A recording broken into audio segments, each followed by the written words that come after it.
Everyone, welcome to my channel. मैं हूं दीक्षा अरोड़ा और आज की वीडियो में हम डिस्कस करेंगे सेक्शन 103 कोरम फॉर मीटिंग के बारे में। तो सबसे पहले हमें इसमें समझने की जरूरत है कि कोरम का मतलब क्या होता है। देखिए, जब भी कंपनी की मीटिंग होती है तो उस मीटिंग में कम से कम कितने मेंबर्स प्रेजेंट होने चाहिए, उस मीटिंग को वैलिडिटली कंडक्ट करने के लिए हम उसे कहते हैं quorum. So quorum means minimum number of members required to constitute a valid meeting. Simple भाषा में बोले कि उस मीटिंग में कम से कम उतने मेंबर प्रेजेंट होने ही चाहिए ताकि हम उस मीटिंग को अच्छे से कंडक्ट कर सके और उसमें रेजोल्यूशन पास कर सके। नेक्स्ट हमारे माइंड में क्वेश्चन होता है कि अब कौन सी कंपनी के मतलब किस कंपनी का कितना कोरम होता है। तो देखिए, पब्लिक कंपनी का कोरम जो होता है वो डिपेंड करता है उस कंपनी में कितने मेंबर्स हैं। अगर किसी भी पब्लिक कंपनी में 1000 तक मेंबर्स हैं तो उसका कोरम होता है 5 members personally present. Personally present का मतलब मैं आपको आगे समझाऊंगी। नेक्स्ट, अगर किसी भी कंपनी में 1000 से ज़्यादा मेंबर्स है लेकिन 5000 तक है तो उसका कोरम होता है 15 मेंबर्स पर्सनली प्रेजेंट। और अगर किसी भी पब्लिक कंपनी में 5000 से ज़्यादा मेंबर्स है तो उसका कोरम होता है 30 members personally present. Next, private company का कोरम होता है 2 members personally present. Private company में नहीं फर्क पड़ता उस कंपनी में कितने मेंबर्स है, उसका कोरम होता है 2 मेंबर्स की, मतलब 2 मेंबर्स तो प्रेजेंट होने ही चाहिए। नेक्स्ट, ये जो भी कोरम है ये हमें लॉ ने प्रोवाइड किया है और अगर कोई भी कंपनी चाहे तो इस कोरम को बढ़ा सकती है अपने आर्टिकल्स के द्वारा।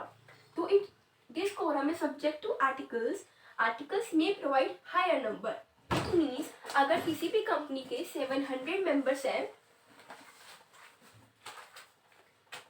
तो उसका कोरम होना चाहिए 5 मेंबर्स। लेकिन कोई भी कंपनी चाहे तो बोल सकती है कि मेरी कंपनी का कोरम 5 नहीं 7 होगा, वो अपने आर्टिकल्स में ऐसा लिख सकती है। अब हमें समझना है कि पर्सनली प्रेजेंट का मतलब क्या होता है। देखिए, सेक्शन 105 ऑफ कंपनीज एक्ट 2013 में हमने पढ़ा था कि अगर कोई भी मेंबर चाहे तो वो किसी और पर्सन को अपॉइंट कर सकता है कि अब तुम मेरी जगह पे मीटिंग अटेंड कर लो, अगर वो मेंबर उस दिन किसी भी रीज़न की वजह से मीटिंग में नहीं जा सकता। अगर आपको सेक्शन 105 का पूरे डिटेल में प्रोविजन समझना है तो आप मेरी प्रीवियस वीडियो को जरूर देखिएगा और मैं आपको इसका लिंक भी डिस्क्रिप्शन में डाल दूंगी। क्लियर? अब नेक्स्ट हम पर्सनली प्रेजेंट का समझते हैं। हमने क्या समझा कि वो किसी और मेंबर को जाके अपॉइंट कर सकता है, किसी और पर्सन को, और उस पर्सन को हम बोलते हैं प्रॉक्सीज। तो अगर ऐसे केस में वो प्रॉक्सी चाहता है और कंपनी की मीटिंग अटेंड करता है तो हम उसको काउंट नहीं करेंगे कोरम में। That person will not be counted in quorum. देखिए, अगर कोई एक कंपनी, हम एग्जांपल लेते हैं एक्स लिमिटेड कंपनी है, वो वाई लिमिटेड कंपनी की मेंबर है। क्लियर? अब अगर वाई लिमिटेड कंपनी की मीटिंग हो रही है तो एक्स लिमिटेड खुद तो चल के कंपनी जाएगी नहीं, तो वो जो कंपनी है वो एक अपना ऑथराइज रिप्रेजेंटेटिव अपॉइंट करेगी किसी एक पर्सन को कि, और वो ऑथराइज रिप्रेजेंटेटिव वाई लिमिटेड की मीटिंग को अटेंड करेगा और जिस पर्सन को वो अपना एज ऑथराइज रिप्रेजेंटेटिव अपॉइंट करेगी उसको माना जाएगा कि वो उस कंपनी का मेंबर है, मतलब उसे सारे राइट्स मिलेगी जो एक मेंबर को मिलते हैं।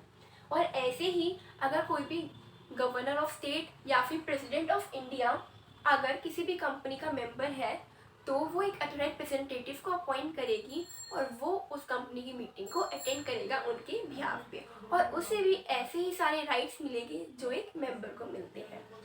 और duly authorise representative of a body corporate, किसी भी बॉडी कॉर्पोरेट का, और रिप्रेजेंटेटिव प्रेसिडेंट ऑफ इंडिया का, गवर्नर ऑफ स्टेट का, is deemed to be personally present and enjoys all the rights of a member present in person। मतलब कि हम उसे एज अ मेंबर ट्रीट करेंगे, उसे पर्सनली उसका कोरम मतलब उसे मानेंगे कि वो पर्सनली प्रेजेंट है और उसे एज अ मेंबर मान के उसे उसको सारे राइट्स मिलेंगे। नेक्स्ट जो पॉइंट आता है, अगर किसी भी मेंबर ने ई वोटिंग के थ्रू कंपनी के रेजोल्यूशन के लिए वोट कर दिया लेकिन वो खुद भी आया उस मीटिंग को अटेंड करने, ऐसे में उसकी प्रेजेंस में हम उसको कोरम में काउंट किए करेंगे चाहे उसने वोट ई वोटिंग के थ्रू पहले ही कर दिया हो। Members who have voted by remote e voting have the right to attend, उसके पास राइट भी है अटेंड करने का, and accordingly their presence shall be counted for the purpose of quorum. अगर वो आ जाता है मीटिंग में तो उसको हम quorum में काउंट करेंगे. नेक्स्ट, अगर कोई भी मेंबर है वो किसी भी पर्टिकुलर बिजनेस मतलब कि कोई एक रेजोल्यूशन पास हो रहा है उसमें वो वोट नहीं कर सकता क्योंकि वो उस कंपनी का रिलेटेड पार्टी है, मतलब वो रिलेटेड पर्सन है, रिलेटेड पार्टी है, तो उस केसेस में भी उसको कोरम में काउंट करेंगे. A member who is not entitled to vote on any particular business item of business, मतलब किसी भी एक पर्टिकुलर आइटम ऑफ बिजनेस से वो वोट नहीं कर पा रहा रिलेटेड पार्टी होने की वजह से, तो लेकिन अगर वो प्रेजेंट है तो उसे हम कोरम में काउंट करेंगे, उसे कोरम में काउंट किया जाएगा. क्लियर. नेक्स्ट पॉइंट हम समझेंगे, अगर कंपनी ने मीटिंग बुलाई और उस मीटिंग में कोरम प्रेजेंट नहीं हुआ तो तब क्या होता है. सो कॉन्सिक्वेंसेस ऑफ नो कोरम. अगर किसी भी मीटिंग में कोरम होता ही नहीं, कोरम प्रेजेंट ही नहीं होता तो उस मीटिंग का फिर क्या होगा. ऐसे केस में हम हाफ एन आवर तक वेट करते हैं.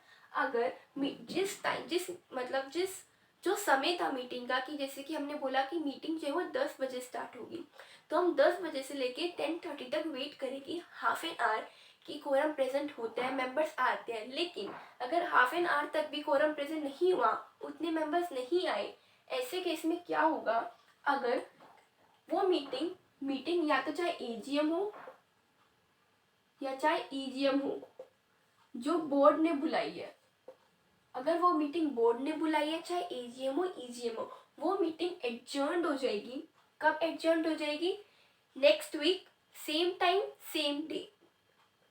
Next week same time same place same day. मतलब अगर आज थर्सडे है तो अगले हफ्ते थर्सडे को वो मीटिंग होगी, सेम प्लेस पे और सेम टाइम पे. Same day next week same time and place, or such other date, such other time and place as the board may determine. मतलब कि हम चाहे तो नेक्स्ट वीक में सेम डे सेम टाइम भी कर सकते हैं और कोई और टाइम भी फिक्स कर सकते हैं, कोई और डे भी फिक्स करते हैं जो बोर्ड ऑफ डायरेक्टर्स को सही लगे. लेकिन अगर वो मीटिंग जो है वो सेक्शन 100 के अकॉर्डिंग रिक्वेजिशनिस्ट ने बुलाई है, मतलब कि मेंबर जो है वो खुद भी कंपनी को बोल सकते हैं, रिक्वेस्ट कर सकते हैं कि प्लीज़ आप मीटिंग बुलवा दीजिए. ऐसे उसके भी अलग प्रोविज़न होते हैं कि इतनी paid up share of capital के मेंबर्स उस मीटिंग मतलब रिक्वेस्ट करने चाहिए तभी मीटिंग बुलाई जाएगी. वो सेक्शन 100 के अंदर दिया है.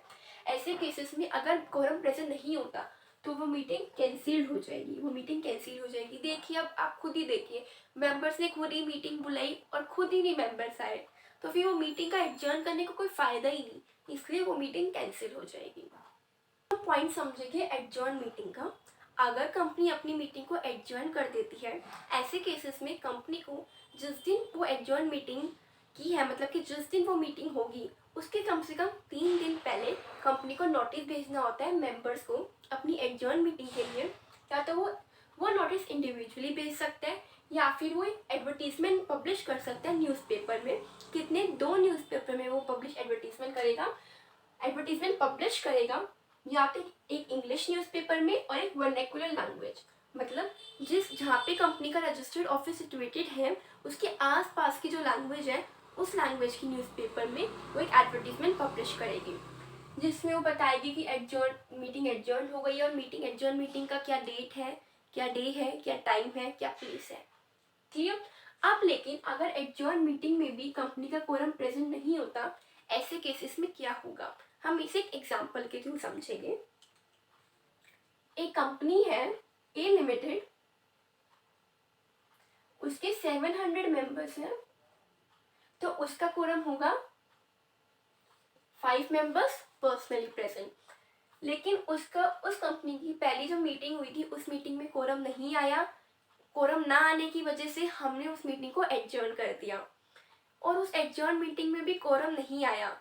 ऐसे केसेस में अगर उस मीटिंग में कम से कम 2 मेंबर प्रेजेंट हैं तो उस केस में हम इन 2 मेंबर्स को ही कोरम मान के उस मीटिंग को कंडक्ट करेंगे.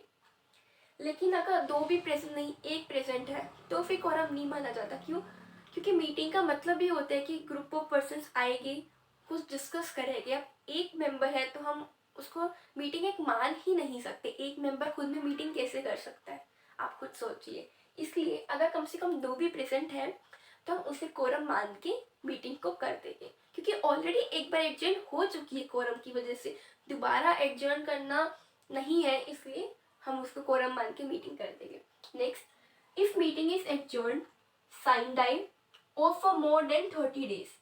इसका मतलब क्या होता है कि बोर्ड ऑफ डायरेक्टर्स ने बोला कि अभी हम मीटिंग एडजर्न कर रहे हैं, लेकिन अभी डेट टाइम प्लेस अभी कुछ नहीं पता, अभी कोई इन्फॉर्मेशन नहीं दी उसने, सिर्फ एडजर्न कर दी। ऐसे केसेस में, और अगर मीटिंग एडजर्न हुई है 30 डेज से ज़्यादा के लिए, ऐसे केसेस में कंपनी को फ्रेश नोटिस भेजना है। जैसे वो सेक्शन 101 के अकॉर्डिंग, जैसे वो एक एजीएम के लिए नोटिस भेजती है फ्रेश, वैसे ही कंपनी को फ्रेश नोटिस भेजना है सेक्शन 101 ऑफ कंपनीज एक्ट 2013 के अकॉर्डिंगली।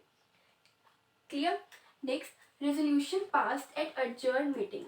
अगर हम एडजर्न मीटिंग में कोई भी रेजोल्यूशन पास करेंगे तो उस रेजोल्यूशन का माना जाएगा कि वो उसी दिन पास हुआ है। कोई पहले वाली डेट में हम उस रेजोल्यूशन को पास किया वो नहीं मानेंगे। जिस दिन एडजर्न मीटिंग हुई, जिस दिन रेजोल्यूशन पास हुआ, उसी दिन ही हम उस रेजोल्यूशन को पास किया वो मानेंगे। आपका सेक्शन 103 कोरम फॉर मीटिंग यहाँ पे खत्म होता है। अगर आपको ये वीडियो पसंद आई हो और आपको ये सेक्शन अच्छे से समझ आया हो तो प्लीज़ प्लीज़ इस वीडियो को लाइक ज़रूर कीजिएगा, कमेंट करके मुझे बताइएगा, और इस चैनल को सब्सक्राइब ज़रूर कीजिएगा, और साथ में बेल आइकन भी दबा दीजिएगा। अब मैं आपसे अपनी नेक्स्ट वीडियो में मिलूंगी एक नए टॉपिक के साथ। Thank you.